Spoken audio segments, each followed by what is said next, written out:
Галина Семеновна, еще раз, сколько вы в Республике Коми в здравоохранении трудились? В здравоохранении у меня общий стаж, значит, получается 37 лет. 37 лет и 10 лет я проработала в социальной службе, возглавляя вот тяжелые отделения, которые называлось хоспис на дому. Обслуживала на дому больных онкологическими заболеваниями, которых выписывали уже из стационара, так сказать, домой под надзор нашего. Так, ваше мнение, значит, получается, ветеран Советского Красного Креста. Угу. Так, еще какие у вас заслуги есть? Ну, у меня заслуги есть все, которые есть у Красного Креста. Я отличник санитарной обороны. Значит, я ветеран Советского Красного Креста. Ветеран труда.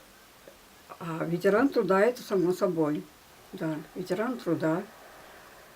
Так, какое-то внимание со стороны Министерства здравоохранения на сегодняшний момент вам оказывается? Абсолютно никакого. Вот мне еще хотелось бы сказать в адрес здравоохранения вот такой момент, который был еще в мои времена. Значит, раньше у кабинета врача висело такое как бы объявление, и было написано, что социальные работники в сопровождении, то есть инвалиды в сопровождении социальных работников принимаются вне очереди.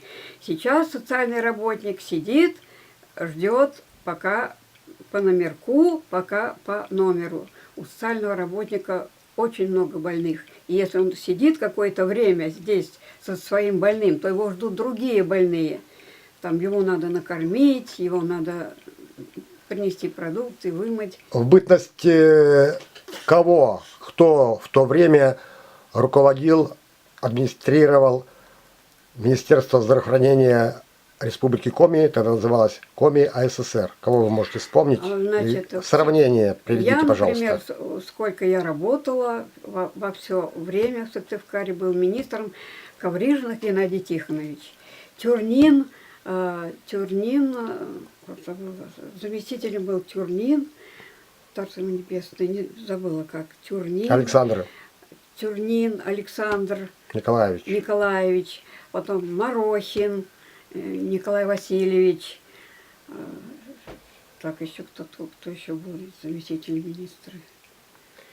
Ну, очень хорошо помогала, конечно, и Совет министров помогал. Василий Васильевич Панев лично курировал, например, вот Красным Крестом, Гражданской обороной, вот этими общественными организациями. И надо сказать, что здравоохранение очень хорошо относилась к Красному Кресту и помогала. А Иван Павлович Морозов? Во всем, и Морозов, естественно, как глава государства, так сказать, нашего. Секретарь обкома. Да. Так, а сейчас что вы скажете? Здравоохранение где у нас находится?